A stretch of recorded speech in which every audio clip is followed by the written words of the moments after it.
بسم اللہ الرحمن الرحیم۔ السلام علیکم پاکستان۔ ناظرین، آپ دیکھ رہے ہیں 94 نیوز چینل اور میں ہوں آپ کا میزبان احمد محمود۔ ناظرین، آج میں آپ کو جس شخصیت کا تعارف کروانے جا رہا ہوں، آپ کسی تعارف کے محتاج نہیں ہیں۔ آس محمد مصطفی ہمارے ساتھ موجود ہیں، lecturer law department Islamia university of Bahawalpur. اگر ہم آس محمد کی اچیومنٹس کے حوالے سے بات کریں تو آپ ایک استاد ہیں، آپ ایک ریسرچر ہیں، آپ 12 کتابوں کے مصنف ہیں جو مختلف ٹاپکس پر آپ نے کتابیں لکھی ہیں، دولت کمانے کے حوالے سے لکھی ہیں، لائف کو چینج کرنے کے حوالے سے لکھی ہیں، سوسائٹی کے اندر لائف کیسے گزارنی ہے اس حوالے سے بھی آپ نے بہت ساری کتابیں لکھی ہیں۔ تو آج ہم آپ سے تعلیم کے حوالے سے بات کریں گے، آپ کی پروفیشنل لائف کے حوالے سے بات کریں گے اور بکس کے حوالے سے خصوصی گفتگو کریں گے۔ تو آئیے آس محمد مصطفی صاحب سے بات کرتے ہیں۔ السلام علیکم سر۔ وعلیکم السلام ورحمۃ اللہ وبرکاتہ۔ کیسے ہیں آپ؟ اللہ تعالیٰ کا سر شکر، الحمدللہ، آپ کی دعا۔ بہت شکریہ، آپ نے ہمیں قیمتی ٹائم دیا۔ سر، اگر ہم تعلیم کے حوالے سے فرسٹ آف آل بات کریں تو آپ نے اپنی ابتدائی تعلیم کہاں سے حاصل کی؟ آپ کا تعلیمی سلسلہ کیسے رہا؟ بسم اللہ الرحمن الرحیم۔ سب سے پہلے تو میں آپ سب کا شکر گزار ہوں، آپ لوگوں نے ٹائم نکالا اور یہاں پر تشریف لائے۔ تو جہاں تک سر میری اپنی تعلیم کی بات ہے تو الحمدللہ اللہ تعالیٰ کا کروڑہا احسان ہے، والدین کی مہربانی ہے، انہوں نے سب سے پہلے مجھے قرآن پاک حفظ کرایا، ماشاء اللہ۔ اور حفظ کرانے کے بعد والد صاحب کی خواہش تھی کہ میرے بیٹا عالم بننا چاہیے، اور اس کے لیے پھر میں بہاولپور میں جامعہ نظام مصطفیٰ بہاولپور جامعہ ہے، مدرسہ ہے علامہ پروفیسر اون محمد سعیدی مصطفی صاحب کا، وہاں پر پھر میں نے عالم کورس کے جتنے بھی لیول تھے ان میں عامہ ہوتا ہے، خاصہ، عالیہ، عالمیہ، سارے کے سارے میں نے الحمدللہ ہائی فرسٹ ڈویژن کے ساتھ پاس کیے۔ ماشاء اور اللہ۔ پھر اس کے ساتھ ساتھ استاد صاحب کی یہ بھی کرم نوازی ہم پر ہوئی کہ انہوں نے ہمیں اس کے ساتھ میٹرک، ایف اے، بی کام یہ بھی انہوں نے ہمیں پاس کرایا، ہمیں گائیڈ لائن دی ماشاء کہ اللہ۔ بھئی یہ کریں، اور بی کام کے بعد انہوں نے فرمایا کہ بیٹا آپ ایل ایل بی کریں۔ ٹھیک۔ الحمدللہ پھر میں نے اسلامیہ یونیورسٹی سے لاء ڈپارٹمنٹ سے L L B with gold medal pass کیا، ماشاء اللہ، اور پھر زبردست۔ وہیں سے میں نے ایل ایل ایم کیا، ماشاء اللہ۔ اور اسلامیہ یونیورسٹی سے ہی میں نے M A Islamic studies with silver medal یہ پاس کیا۔ اور اس کے علاوہ مختلف جو شارٹ کورسز ہوتے ہیں دینی و عصری، جس طرح کے کمپیوٹر کورس ہو گیا، English language course, open university کے کچھ کورسز تھے، فاضل عربی، فاضل اردو بورڈ سے کیا، اور شریعہ اکیڈمی اسلام آباد میں ہے، وہاں سے میں نے اسلامک جورسپروڈنس اور اسلامک پرسنل لاء کے یہ اس طرح کے شارٹ کورسز کیے۔ ٹھیک۔ سر، آپ نے ٹیچنگ کا پروفیشن کو کب جوائن کیا؟ میں نے ٹیچنگ کا پروفیشن جب میں میٹرک کرتا تھا نا، جی۔ سن 2003 میں صحیح۔ میں نے یعنی کہ پاس کیا، تو سن 2002 میں نے یہ ٹیچنگ جوائن کر لی تھی، اور یہ بھی نا جی۔ بڑی اچھی بات ہے کہ نا جی استاد صاحب کی مہربانی تھی، انہوں نے یعنی کہ ہمیں نا جوائن کرائی اس میں، یعنی کہ بائی چانس جسے کہتے ہیں کہ انسان ٹیچر بن جاتا ہے، اور پاکستان کی میجورٹی اسی طرح ہی ہیں جو بائی چانس ٹیچر بن جاتے ہیں وہ بیچارے۔ ٹھیک۔ اور الحمدللہ لیکن یہ کہ جب میں بائی چانس ٹیچر بنا، پھر اس کے بعد چونکہ ایک وہ انسان کے اندر ایک نا انکریجمنٹ آ جاتی ہے، اور جی۔ نہ انسان کے اندر اس کے دلی لگاؤ ہو جاتا ہے، بالکل۔ تو پھر الحمدللہ پھر اس میں نے پروفیشن کو کنٹینیو رکھا۔ ٹھیک ہے۔ اچھا سر، معاشرے میں تعلیم کی اہمیت کے بارے میں آپ کا کیا پوائنٹ آف ویو ہے؟ سر دیکھیں، جو تعلیم ہے نا، خواہ وہ کوئی بھی معاشرہ ہو اور کوئی بھی ملک ہو، تعلیم اور انسان کی زندگی کوئی بھی قدم ہو، کوئی بھی میدان ہو، تعلیم کے بغیر ترقی ناممکن، اور ترقی یعنی کہ انسان کر ہی نہیں سکتا۔ اور اسلام کی بھی دیکھیں خوبی، دیکھیں نا کہ حدیث شریف میں آتا ہے کہ اطلب العلم من المہد الی اللحد، کہ ماں کی گود سے لے کر قبر کی گود تک علم حاصل کرو۔ اس کا مطلب یہ ہوا کہ اس کی اتنی امپورٹنس ہے تو کہا گیا، ورنہ تعلیم کے علاوہ کوئی بھی ایسا کام نہیں ہے، ایون کہ کمانا بھی ہے، اس کے بارے میں اسلام نے یہ نہیں کہا کہ اس کو نہ بچپن سے لے کر اور نہ موت تک تم کرتے رہو، اور نہ جی۔ کوئی شخص بھی ہے اس کی اپنی پرسنل جو گرومنگ ہے نا وہ بھی تعلیم کے بغیر نہیں ہو سکتی۔ اب تعلیم سے مراد یعنی کہ کوئی ڈگریاں نہیں ہے کہ میٹرک، ایف اے، بی کام یہ انسان نے کی ہوئی ہو، تعلیم سے مراد ہے کہ انسان کی انفارمیشن اور ساتھ میں ریفرمیشن۔ اب ہمارے جو بڑے تھے ان کے پاس کوئی ڈگری نہیں تھی، وہ نا انگوٹھا چھاپ تھے، لیکن دیکھیں الحمدللہ ان کے ساتھ جب کوئی انسان بیٹھتا تھا تو نا انسان کہتا تھا کہ تو بہت بڑے کوئی نا جی عالم ہیں اور بہت بڑے اسکالر ہیں۔ تو لہٰذا ہم کہہ سکتے ہیں کہ جی انسان جو ہے تعلیم کے بغیر ترقی ناممکن ہے، نہیں ہو سکتی۔ ٹھیک ہے سر، آج کل کے طالب علم کو آپ کس طرح دیکھتے ہیں، اور طالب علم میں بہتر سوشلائزیشن کے لیے کیا طریقے استعمال کرنے چاہیے؟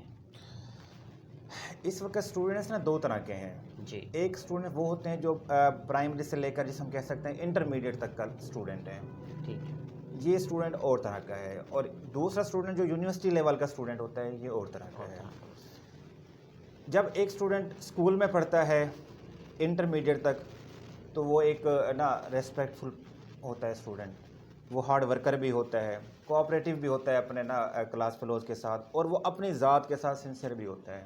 اور اس میں ایک ہوتا ہے کہ بھئی میں کچھ نہ کچھ کروں، میں پڑھوں، میں اچھے مارکس لوں، اور نا لیکن وہ بچہ جیسے ہی یونیورسٹی میں جاتا ہے نا، ایک تو اس نے ایک ماحول چینج ہوا ہے، اس کے ساتھ ساتھ جو ہمارا ایک تھنکنگ پائی جاتی ہے کہ یونیورسٹی لائف کو ہم نے نا انجوائے کرنا ہے، یہ ٹائم پھر نہیں آئے گا۔ تو جب وہاں پر اسٹوڈنٹ جاتا ہے تو وہاں پر اس کا جو بیہیویئر ہے وہ بالکل چینج ہو جاتا ہے، میجورٹی اسٹوڈنٹس کا جو بیہیویئر ہے وہ چینج ہو جاتا ہے، اور وہ اپنے آپ کو اسٹوڈنٹ سے زیادہ ایک بس یہ سمجھتے ہیں کہ ہم نے یہاں سے ایک ڈگری حاصل کرنی ہے، اور وہ ڈگری کے لیے وہ پھر نا وہ جو ریسپیکٹ والا ایلیمنٹ ہے اور نا کلاس فیلوز کے ساتھ جو اس کی جو نا کوآپریشن ہوتی ہے وہ ساری کی ساری تقریباً ختم ہو جاتی ہے۔ یہ ساری کی ساری اس کی محنت کا جو محور ہے نا وہ صرف اور صرف اس کے مارکس رہ جاتے ہیں کہ میں نے اچھے مارکس کے ساتھ یہاں سے ڈگری حاصل کرنی ہے، اور اس کے لیے نا اسے جو کچھ بھی کرنا پڑ جائے وہ کرتے ہیں۔ اور نا تو لہٰذا جو اسٹوڈنٹس ہے آج کا، اسی لیے پھر ہماری جو ترقی ہے وہ بہت کم ہے۔ ہم دیکھتے ہیں کہ بہت سارے اسٹوڈنٹس ہیں جن کے پاس اچھی ڈگریاں ہوتی ہیں لیکن وہ پریکٹیکل لائف میں زیرو ہوتے ہیں، کچھ نہیں کر سکتے، اس لیے کہ ان کے ساتھ ماں باپ کی دعائیں نہیں ہوتی ہیں، ان کے ٹیچرز کی دعائیں نہیں ہوتی ہیں۔ جہاں تک یعنی کہ انسان کی جو تعلیم ہے اس کے ساتھ ساتھ ماں باپ اور پیرنٹس اور ٹیچرز کی دعاؤں کا ہونا لازمی ہے۔ انسان کی اپنی تعلیم کا جو اپنا کردار ہے وہ 40% ہوتا ہے، لیکن ان کا پیرنٹس، ٹیچرز اور اللہ تعالیٰ کی رحمت کا جو اپنا ایلیمنٹ ہے یہ 60% پایا جاتا ہے انسان کی ترقی میں اور کامیابی میں۔ ٹھیک، تو اور نا آج کے جو اسٹوڈنٹس ہیں اس کو یعنی کہ اس بات پر نا غور کرنا چاہیے، یونیورسٹی کے اسٹوڈنٹ کو خاص طور پر، وہ اپنے آپ کو یعنی کہ یوں شو کراتا ہے جیسے کہ وہ اسٹوڈنٹ نہیں ہے، بس وہ کچھ اور ہی ہے، بس یہاں پر وہ آیا ہوا ہے اپنی ڈگری لینے کے لیے، وہ یعنی کہ یوں سمجھ لیں کہ وہ آج کل کا جو اسٹوڈنٹ ہے وہ اسٹوڈنٹ نہیں کسٹمر بن چکا ہے، وہ بس اپنے نا وہ چیز لینے کے لیے آیا ہے ڈگری کے لیے اور وہ چلے جائے گا وہاں سے۔ ٹھیک ہے۔ اچھا سر، آپ بھی ایک استاد ہیں تو یہاں بات کروں گا کہ ایک اچھے استاد میں کیا خصوصیات ہونی چاہیے؟ جو اچھا استاد ہوتا ہے نا، بیسیکلی میں کہتا ہوں کہ اچھا استاد ایک اچھا فیسیلیٹیٹر ہوتا ہے، آفیسر نہیں ہوتا، وہ فیسیلیٹیٹر ہوتا ہے، وہ ایک اس میں پیشنس ہونا سب سے پہلی جو بات ہے، پیشنس ہونی چاہیے، اور دوسرا اس میں آنیسٹی ہونی چاہیے۔ اگر یہ دونوں چیزیں اگر ایلیمنٹس نہیں ہیں تو وہ پھر ٹیچر تو نہیں ہے، وہ ٹیچر نہیں ہے، وہ کچھ اور ہو سکتا ہے لیکن وہ ٹیچر نہیں ہو سکتا، کیونکہ ٹیچر کے لیے ظاہر ہے کہ اس کے پاس جو اسٹوڈنٹس آئے ہیں اس کے مائنڈ میں اس بات کا ہونا لازمی ہے کہ میرا اور اسٹوڈنٹس کا آپس میں کوئی کمپیریزن نہیں ہے، کوئی مقابلہ بازی نہیں ہے، وہ بچے ہیں، انہوں نے مسٹیکس کرنی ہی کرنی ہے۔ بالکل۔ اب وہ کچھ ٹیچرز ہوتے ہیں ان کے مائنڈ میں ہوتا ہے کہ بس اسٹوڈنٹس پر یہ فرض ہے، یہ واجب ہے کہ انہوں نے ہماری ہر وقت اور نہ ہر کام میں انہوں نے ریسپیکٹ کرنی ہے۔ بھئی اگر نہیں کرتا تو کیا ہوا؟ اگر اس نے نہیں کرنی چاہیے لیکن اگر اس نے نہیں کی تو کیا مطلب؟ پھر کیا ٹیچر اس کے مارکس کٹ کر دیں، اس کو نہ گالم گلوچ کرنا شروع کر دے، اس کو مارنا شروع کر دے؟ اسے پیار محبت سے سمجھانا چاہیے، اور یہ اسی وقت ہی ہو سکتا ہے جب نہ ٹیچر کے اندر پیشنس، آنیسٹی، اور اس کے مائنڈ میں یہ ہو کہ میں فیسیلیٹیٹر ہوں، میں نے ان کو فیسیلیٹیٹ کرنا ہے، ان بچوں کو سمجھانا ہے، یہ بچے میرے اپنے بچے ہیں، اور اگر میں نے ان کے ساتھ کسی قسم کی اگر 2 نمبری کی یا اگر میں نے انصاف نہ کیا تو وہ ظلم ہوگا۔ ٹھیک، تو ان ایلیمنٹس کا ٹیچر کے اندر ہونا لازمی ہے۔ سر اگر بکس کے حوالے سے بات کریں تو آپ نے کتنی بکس لکھی ہیں اور کن کن ٹاپکس پہ لکھی ہیں؟ یہ بھی بس مالک کی کرم نوازی ہے کہ الحمدللہ سن 2004 میں نے پہلی بک لکھی تھی، الحمدللہ اب تک میری 12 کتابیں جو پبلش ہو چکی ہیں، ماشاءاللہ، اور تقریباً 3 سے 4 کتابیں ہیں جو تیار ہیں لیکن وہ مختلف مراحل میں ہیں، اور میرا یعنی کہ اللہ تعالیٰ سے دعا بھی ہے اور میری تمنا بھی ہے، میری خواہش بھی ہے کہ میں تقریباً 500 کتابیں لکھ جاؤں، ماشاءاللہ، اور ان 500 کتابوں میں تقریباً جو 250 بکس ہوں گی 250 کتابیں وہ سیلف ہیلپ کے موضوع پر ہوں گی، کہ کیونکہ اس وقت پوری دنیا میں یہ ٹاپک ایسا ہے کہ اس پر نا اس کی بہت زیادہ ضرورت ہے، مجھے خود کو بھی ضرورت ہے، سب لوگوں کو ضرورت ہے. اور نا اس کے علاوہ جو میں نے بکس لکھی ہیں ان میں سب سے جو نا جسے میں کہتا ہوں کہ نا میری زندگی کا بہت بڑا اثاثہ ہے وہ ہے اشاریہ تبیان القرآن. علامہ غلام رسول سعیدی صاحب کی ایک تفسیر پر کتاب لکھی ہوئی ہے تبیان القرآن، 12 جلدوں پر. میں نے اس کا انڈیکس اور اشارے لکھا تھا. اور نا یہ دیکھ لیں کہ میں نے یعنی کہ جس قلم سے وہ لکھا تھا نا، جس قلم سے جس پین سے، وہ میں نے سنبھال کر رکھا ہوا اپنے پاس. اچھا. اور میں نے یعنی کہ اپنے نا مائنڈ میں یہ رکھا ہوا ہے کہ جب میں فوت ہوں گا تو میں نے وہ قلم ساتھ لے کر جانا ہے، وہ اپنی قبر میں ساتھ رکھوانا ہے، کہ کیونکہ میرا مائنڈ یہ تھا کہ میں بس قرآن کی خدمت کر رہا ہوں. اور میں وہ چاہتا ہوں کہ وہ جو قلم ہے نا وہ میری سفارش کرے اللہ تعالیٰ سے نا کہ بھئی اس بندے نے یہ کام کیا تھا اور اس پر نا مہربانی کی جائے. اس کے علاوہ بخاری شریف کی ایک شرح ہے، اس کا میں نے اشارے لکھا ہے، اشارہ نعل الباری. شرح صحیح مسلم کا بھی اشارے لکھا ہے. زکوٰۃ اور عشر کے حوالے سے کتاب لکھی ہے، احکام زکوٰۃ و عشر.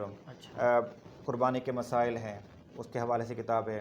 محبت رسول صلی اللہ علیہ وسلم، اس کے حوالے سے بھی ایک کتاب لکھی ہے. فقہ یعنی کہ اسلامک لا کے حوالے سے میں نے ایک کتاب لکھی ہے، فقہی معلومات اس کا نام ہے، اس میں مختلف ٹاپکس ہیں. اور ایک بک میں نے لکھی کامیابی کے گر، کہ ہم جو ہے نا مختلف میدان میں کس طرح کامیاب ہو سکتے ہیں، کون کون سی ایسی چیزیں ہیں کہ جن کے ہوتے ہوئے یا جن کی وجہ سے ہم کامیاب ہو سکتے ہیں. اسی طرح ایک اور میں نے جو لاسٹ میں بک لکھی ہے دولت کمانے کے گر ہے. اور آج کل میں نے ایک بک ابھی نا پرنٹنگ کے لیے بھیجی ہے، اس کا نام ہے خوش باش رہنے کے گر. خوش باش کہ انسان، آپ کو پتہ ہے کہ ہر طرف نا ایک ڈپریشن ہے، ٹینشن ہے اور انگزائٹی پائی جاتی ہے. تو اس کو ہم کس طرح ختم کر سکتے ہیں، اور نا انشاءاللہ اس پر پھر بات کریں گے کہ بھئی خوش رہنا جو ہے نا یہ بیسیکلی یہ بھی ایک فن ہے، یہ بھی ایک آرٹ اسکل ہے جو یعنی کہ انسان کے پاس ہونا چاہیے.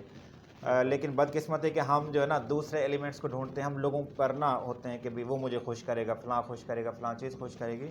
ہمیں خود خوش ہونے کا ہنر آنا چاہیے، اور وہ میں نے ہنر اس میں الحمدللہ لکھا ہے اور اچھے طریقے سے لکھا ہے. ٹھیک سر، ٹھیک. اچھا سر، بات کریں گے پاکستان کی نظام تعلیم پر، آپ کا کیا تبصرہ ہے؟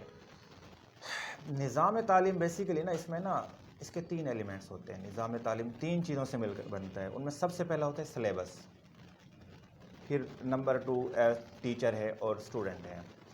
جہاں تک بات ہے ہمارے نظام تعلیم کی، تو ہمارا جو نظام تعلیم ہے اس میں یعنی کہ نظام تعلیم میں جو ہمارا سلیبس ہے، سلیبس ہمارا اتنا کوئی اچھا نہیں ہے. وہ اچھا کیوں نہیں ہے؟ اس لیے اچھا نہیں ہے، اس طرح اچھا نہیں ہے کہ ہمارے سلیبس میں جو چیزیں لکھی ہوئی ہیں ان کا ہماری جو پریکٹیکل لائف ہے، ہماری جو عملی زندگی ہے، اس کے ساتھ کوئی ربط، کوئی تعلق، کوئی کنیکٹیوٹی نہیں ہے صحیح، بہت کم ہے، نہ ہونے کے برابر ہے. لیکن اس کا ہم ایک چھوٹی سی مثال لیتے ہیں کہ ایک اسٹوڈنٹ KG 1 سے سٹارٹ کرتا ہے انگلش پڑھنا، میٹرک تک پڑھتا جاتا ہے، لیکن دیکھو اس کو انگلش کے 2 جملے بولنا نہیں آتے.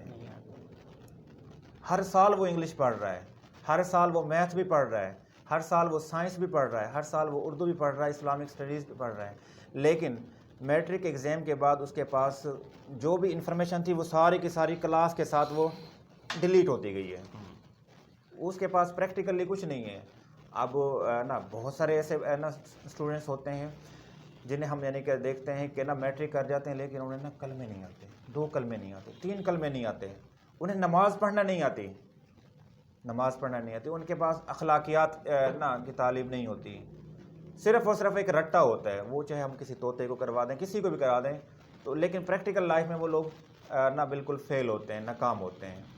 تو اس کی یعنی کہ نا بہت زیادہ ضرورت ہے. اس کے علاوہ جو ہمارے پاس جو ٹیچرز ہیں، جس طرح میں خود بائی چانس ٹیچر بناؤں، ہماری میجورٹی نا یا تو بائی چانس ٹیچر بنتی ہے یا بائی نیڈ ٹیچر بنتی ہے. ماسٹر کر لیا، M Phil کر لیا، PhD کر لی، کوئی اور روز نہیں ملا، انہوں نے بس ٹھیک ہے ٹیچنگ سٹارٹ کر دیتے ہیں، یا میٹرک کے بعد ضرورت پڑی پیسوں کی، ٹیوشن پڑھانا سٹارٹ کر دیا جی.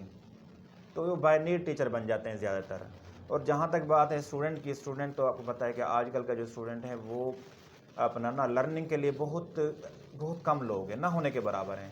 بس ارننگ کے لیے کہ ہم اچھی ڈگری لے لیں اس کے بعد تاکہ ہماری نا اچھی کوئی جاب ہو جائے، تو اچھا روزگار مل جائے گا، کوئی ہم آفیسر بن جائیں. تو جب تک یہ تینوں ایلیمنٹس کو ہم نا ٹھیک نہیں کریں گے نا، سلیبس کو، ٹیچر کو، اسٹوڈنٹس کو، اور ان کو اچھی طرح اویئرنیس نہیں دیں گے، تو اس وقت تک ہمارا نظام تعلیم فرسودہ ہی رہے گا، یہ ٹھیک نہیں ہو سکتا۔ ٹھیک ہے سر، بے روزگاری پاکستان میں دن بدن بڑھ رہی ہے، اس کو کس طرح کم کر سکتے ہیں؟ سر یہ جو بے روزگاری ہے نا، یہ اللہ تعالیٰ کی طرف سے نہیں ہے۔ ہم کہنا کہ یہ تو جی نا بس اس کی وجہ یہ ہے، فلاں ہے فلاں ہے فلاں ہے۔ میں سمجھتا ہوں کہ بے روزگاری کی وجہ صرف ایک ہے، وہ یہ ہے کہ ہم لوگ جو پیرنٹس ہیں، خاص طور پر پیرنٹس جو ہے نا، وہ اپنے بچوں کو صرف کھانا سکھاتے ہیں، بس کھانا، کمانا نہیں سکھاتے۔ کمانے کی ٹریننگ دی نہیں جاتی، نہ تو انسٹیٹیوشن میں، نہ پیرنٹس، نہ ٹیچرز، نہ دوست احباب، کہیں بھی نہیں ہے۔ بچہ پیدا ہوتا ہے، اس کو کھلانا شروع کرتے ہیں ماں باپ، میٹرک کر جاتا ہے، ماسٹر کر لیتا ہے۔ جب کمانے کی بات ہوتی ہے تو نا نارملی مائیں کہہ دیتی ہیں کہ ابھی تو بچہ ہے، ابھی پڑھ رہا ہے، کما لے گا، کیا ہوا، ابھی پڑھنے دو اسے۔ جب وہ M Phil P H D کر جاتا ہے اور اس کے بعد اس کی شادی کر دی جاتی ہے، یا شادی سے پہلے کہا جاتا ہے کہ ہاں بیٹا اب آپ کما کر لاؤ تاکہ آپ کی شادی کی جائے، تو وہ اب اس کے پاس کوئی آئیڈیا نہیں ہوتا، وہ صرف اور صرف نا جاب کی تلاش میں ہوتا ہے۔ جاب کے علاوہ اس کے پاس کوئی آئیڈیا نہیں ہوتا کہ میں نے کیسے کمانا ہے۔ حالانکہ ہونا یہ چاہیے کہ کم از کم میٹرک کے بعد ہر بچے کو، ہر طالب علم کو، ہر پاکستانی کو کم از کم ڈیلی کا 1 گھنٹہ کام کر کے اسے کمانا چاہیے، اور وہ اپنی اور کچھ نہ صحیح تو اپنی فیسیں تو پے کرے نا۔ اگر اس طرح کا ہم ٹرینڈ سٹارٹ کر دیتے ہیں پاکستان میں کہ ہر بچہ کمانا شروع کر دے میٹرک کے بعد اور 1 گھنٹے کے لیے کمائے، تو بے روزگاری بالکل ختم ہو جائے گی۔ پھر یہاں پر ہمارے پاس ایک اور المیہ بھی پایا جاتا ہے، ہم پڑھنے کے بعد کہتے ہیں بس ہم نے آفیسر بننا ہے۔ بھئی گورنمنٹ کتنے لوگوں کو رہنا روزگار دے گی، کتنی جابس مل سکتی ہیں؟ اس کی وجہ سے بے روزگاری بڑھ رہی ہے۔ حالانکہ جاب سے زیادہ بہتر روزگار ہوتا ہے، اپنا بزنس ہوتا ہے۔ چاہے میں کہتا ہوں کہ چاہے وہ سموسوں کا کاروبار ہی کیوں نہ ہو، سموسوں کا کاروبار ہی کیوں نہ ہو، وہ یعنی کہ ایک عام جاب سے بہتر ہے۔ اور کیونکہ اس کے اندر انسان کا جو رزق ہے وہ بڑھتا ہے۔ ویسے بھی حدیث شریف میں آتا ہے کہ نا جی کہ اللہ تعالیٰ نے رزق کے 90% جو حصے ہیں وہ بزنس میں رکھے ہیں، کاروبار میں رکھے ہیں، اور کاروبار کبھی بھی کوئی چھوٹا نہیں ہوتا۔ ٹھیک ہے سر، پاکستان کے سوشل ایشوز پر کچھ روشنی ڈالیں۔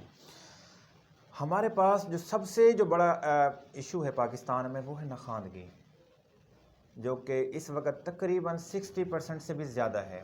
اور اب یہ جو کرونا آیا ہے، کرونا کی وجہ سے تو نا تقریباً اور بھی لاکھوں جو اسٹوڈنٹس ہیں جو انسٹیٹیوشنز کو چھوڑ کر وہ گھر بیٹھ گئے ہیں، یا پھر یہ ہے کہ وہ مختلف کاموں میں پیرنٹس نے ان کو نا جی لگا دیا ہے، ماں باپ نے یا تو یعنی کہ فادر کے جو کام کرتا تھا اسی کے ساتھ اٹیچ کر دیا ہے، یا پھر یہ کسی کو سائیکلوں کی دکان پر، کسی کو بائک کی دکان پر، کسی کو میڈیکل سٹور کی دکان پر، کسی کو جنرل سٹور کی دکان پر، تاکہ وہاں سے جا کر بیٹا جو ہے نا ڈیلی کے 50 روپے 30 روپے کچھ نہ کچھ تو لے کر آئے گا نا۔ اور یہ بہت بڑا المیہ ہے پاکستان میں کہ ہمارے پاس بہت زیادہ ناخواندگی ہے۔ جب تک تعلیم نہیں ہوگی تو نا ہم ترقی نہیں کر سکتے۔ اس کے علاوہ یہاں پر غربت ہے، بے روزگاری ہے، کہ لوگ غریب ہیں، اور نا افسوس کی بات یہ ہے کہ جو لوگ غریب ہیں وہ اپنی غربت سے نکلنا بھی نہیں چاہتے۔ وہ کہتے ہیں کہ بس ہم خوش ہیں، اللہ تعالیٰ کا شکر ہے۔ بھئی ٹھیک ہے، اللہ تعالیٰ کا تو لاکھ لاکھ احسان ہے۔ اللہ تعالیٰ نے یہ تو نہیں کہا کہ تم نا اگر غریب پیدا ہوئے ہو تو نا غریب ہی رہو۔ اللہ نے یہ بھی تو فرمایا ہے کہ بھئی نا جی قرآن پاک میں واضح الفاظ میں آتا ہے کہ نا وَجَعَلْنَا النَّهَارَ مَعَاشًا، کہ ہم نے دن کو روزی کمانے کے لیے بنایا ہے۔ اور حدیث شریف میں آتا ہے کہ نا کہ طلب الحلال فریضۃ بعد الفریضہ، کہ رزق حلال طلب کرنا نماز کے بعد سب سے بڑا فرض ہے، سب سے بڑا فرض ہے۔ لیکن ایسا نہیں ہے۔ پھر یہ کہ ہم لوگ نا کام چور ہیں، سست ہیں، کاہل ہیں۔ ہماری جو نا میجورٹی ہے وہ بس یہ چاہتے ہیں کہ ہمیں کچھ نہ کرنا پڑے اور ہمیں بہت کچھ مل جائے۔ ایسا تو حالانکہ نہیں ہوتا، یہ تو قانون قدرت کے بھی خلاف ہے۔ پھر ہمارے پاس جو بندہ اگر کوئی محنت کر بھی لیتا ہے، رشوت اور جو سفارش کلچر ہے نا یہ اتنا زیادہ بڑھ چکا ہے یہاں پر کہ بیچارے جو لوگ ہیں وہ جو کمپیٹنٹ لوگ ہیں ان کے وہ اوپر نہیں آ سکتے ہیں، ان کے لیے بہت زیادہ پرابلم ہوتی ہے۔ پھر جو ہمارے پاس مافیاز بن چکے ہیں ان میں ایک منی لانڈرنگ کا بھی مافیا ہے، کہ جس کی وجہ سے ہمارا جو ملک ہے وہ مزید غریب سے غریب تر ہوتا جا رہا ہے۔ یہ بہت بڑا ایشو ہے، اور نا اس کو یعنی گورنمنٹ کو چاہیے کہ مکمل طور پر نا ان ایشوز کو جو ہے نا ریزالو کرے اور ان کو ختم کرے، خاص طور پر منی لانڈرنگ کو۔ ٹھیک، اچھا سر، بہاولپور شہر کو آپ کس طرح دیکھتے ہیں اور اس شہر کی خوبصورتی پر آپ کا کیا پوائنٹ آف ویو ہے؟ الحمدللہ ہم جس شہر میں رہ رہے ہیں بہاولپور انتہائی پر امن شہر ہے۔ یہاں کی جو ڈسٹرکٹ گورنمنٹ ہے اس کی مینجمنٹ کی وجہ سے، اور نا اور یہاں پر جتنی بھی فیسلٹیز جو کہ ایک اچھے شہر کے اندر ہونی چاہیے وہ ہمارے نواب صاحبان کی مہربانیاں ہیں. اللہ تعالیٰ ان کے درجات کو بلند فرمائے کہ انہوں نے ہمیں اس زمانے میں جب کہ ان چیزوں کا یعنی کہ تصور بھی بہت کم ہوتا تھا، اس زمانے میں ہمیں نہ یونیورسٹی دی، یہاں پر نہ کالجز دیے، اسکولز دیے، اور نہ یہاں پر ہمیں ہاسپٹلز، نہ BVH بڑا مشہور معروف ہے، اور نہ یہاں پر اسلامی یونیورسٹی ہے جس کے یعنی کہ ہمارے جو وائس چانسلر صاحب جو ہیں پروفیسر ڈاکٹر انجینئر اطہر محبوب صاحب ہیں، اور نہ یونیورسٹی کو بہت زیادہ اس کے لیے نا اس کی ڈیولپمنٹ اور اس کی گرومنگ کے لیے بہت زیادہ محنت کر رہے ہیں، کاوش کر رہے ہیں. یہاں پر یعنی کہ الحمدللہ بہاولپور میں سب کچھ موجود ہے، سب کچھ موجود ہے. ہم کسی چیز کے بارے میں یہ نہیں کہہ سکتے کہ ہمارے پاس بہاولپور میں یہ نہیں ہے. اور بہاولپور خوبصورتی کے لحاظ سے الحمدللہ بہت ہی اعلیٰ ہے، بہت ہی اعلیٰ ہے، بہت زیادہ خوبصورتی ہے. لوگوں کے دلوں میں بھی خوبصورتی ہے، چہروں پر بھی خوبصورتی ہے، اور چیزوں میں بھی خوبصورتی ہے. الحمدللہ ہر لحاظ سے بہاولپور اعلیٰ شہر ہے. ادب کے حوالے سے بات کریں تو ادب سے کس حد تک لگا ہوا ہے آپ کو؟ ادب سے یعنی کہ ادب لٹریچر سے اگر بات کرتے ہیں تو میرے یعنی کہ لگاؤ نا بہت کم ہے، بہت کم ہے. میں بیسیکلی نا میرا جو ہے نا مائنڈ، میں کہتا ہوں کہ یعنی انسان وہ کام کرے اور اس فیلڈ میں رہے جس کا لوگوں کو فائدہ ہو، لوگوں کو بینیفٹ ہو. اور نہ کیونکہ جس کام کا لوگوں کو بینیفٹ نہیں ہے میرے خیال میں اس کو کرنے کا کوئی فائدہ نہیں ہے. ٹھیک ہے. کیونکہ اس کا پھر انسان کو بس یہ تو ہوگا کہ میں نے یہ کام کیا ہے، لیکن ہر وہ کام جس کا یعنی کہ لوگوں کو فائدہ ہوگا، جتنا زیادہ فائدہ ہوگا نا اس کی امپورٹنس بھی اللہ تعالیٰ کے نزدیک بھی اور بندوں کے نزدیک بھی اتنی زیادہ ہی بڑھتی جائے گی. ٹریول کرنا کتنا پسند ہے آپ کو؟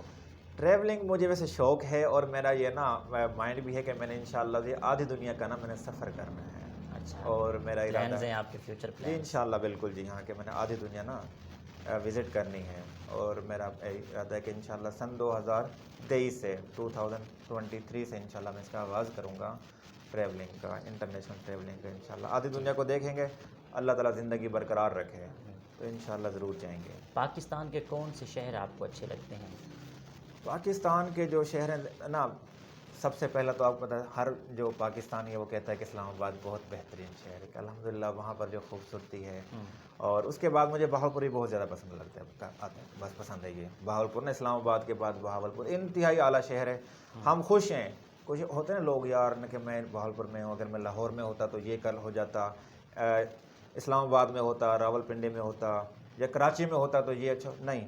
مالک نے ہمیں اچھے شہر میں بہترین جگہ پر رکھا ہے، اس کا احسان ہے، اس کی کرم نوازی ہے. اچھا، آخر میں دیکھنے والوں کو، سننے والوں کو، اسٹوڈنٹس کو کیا پیغام دیں گے آپ؟ میں سب کو نا بس ایک ہی پیغام دوں گا کہ نا جی کہ انسان کی جو کامیابی ہے نا وہ اس کی محنت کے ساتھ ہے. قرآن پاک میں بھی آتا ہے کہ وَأَلَّيْسَ لِلْإِنسَانِ إِلَّا مَا سَعَىٰ، کہ انسان کے لیے وہی کچھ ہے جو کچھ نے محنت کی ہے. محنت کا کوئی الٹرنیٹیو نہیں ہے، اور محنت کے بغیر انسان کو نا کبھی کبھار تو ٹھیک ہے معجزے ہو جاتے ہیں، اللہ تعالیٰ انسان کو عطا فرما دیتا ہے بغیر محنت کے، لیکن قانون قدرت یہ نہیں ہے. اللہ تعالیٰ کا قانون یہی ہے کہ بھئی نا انسان جتنی محنت کرے گا اس کو ملے گا. ہاں، محنت کرنے کے ساتھ ساتھ اللہ تعالیٰ کی جو کرم نوازی ہے نا وہ اس کی انسان کی محنت سے اس کو زیادہ مل جاتا ہے. لیکن انسان کو محنت کا آغاز کرنا پڑتا ہے، بغیر محنت کے انسان کو کچھ بھی نہیں مل سکتا. میں کہتا ہوں کہ ہم سب کو نا محنتی ہونا چاہیے. ہم محنت کریں، رات دن محنت کریں، اپنے گولز بنائیں، اپنے آبجیکٹس بنائیں اپنی زندگی کا. دیکھیں ہماری زندگی کے نارملی جو ہے نا، میں اپنے اسٹوڈنٹ سے بھی بات شیئر کرتا رہتا ہوں بار بار، کہ لوگ کہتے ہیں کہ بس نا جی اچھی جاب ہو، اچھا گھر ہو، اچھی بیوی ہو. یہ کچھ چیزیں نہیں ہیں، یہ انسان کو ویسے ملنی ہی ملنی ہے، یہ تو اللہ تعالیٰ نے انسان کو دینی ہی دینی ہے. انسان کے جو آبجیکٹس گولز ہوتے ہیں نا وہ یہ ہوتا ہے کہ میں اپنے جانے کے بعد انسانیت کے لیے، انسانوں کے لیے، اپنے ملک کے لیے، رشتہ داروں کے لیے کیا کر کے جاؤں. انسان کو یعنی کہ لازمی سوچنا چاہیے کہ میں اس قوم کو، ملک کو کیا دے کر جا رہا ہوں، اور وہ ایسا صدقہ جاریہ ہونا چاہیے کہ جس کی وجہ سے لوگوں کو فائدہ ہوتا رہے. اور تو لازمی ہمیں اپنی محنت بھی کرنی چاہیے، اس کے ساتھ ساتھ ہمیں صدقہ جاریہ کے لیے، لوگوں کی فلاح و بہبود کے لیے، ملک کی ترقی کے لیے کام کرتے رہنا چاہیے. بہت شکریہ، آپ نے ہمیں قیمتی ٹائم دیا. اللہ تعالیٰ آپ کو سلامت رکھے، آپ کی ٹیم کو سلامت رکھے، آپ کے نیوز چینل کو سلامت رکھے. آپ لوگ یہاں پر آئے، تشریف لائے، بہت زیادہ مہربانی، شکریہ. Thank you. جی تو ناظرین، آپ نے آج کی شخصیت پروگرام سنا. اسی کے ساتھ اپنے میزبان احمد محمود کو اجازت دیجیے. اللہ حافظ. اللہ نگہبان. پاکستان زندہ باد.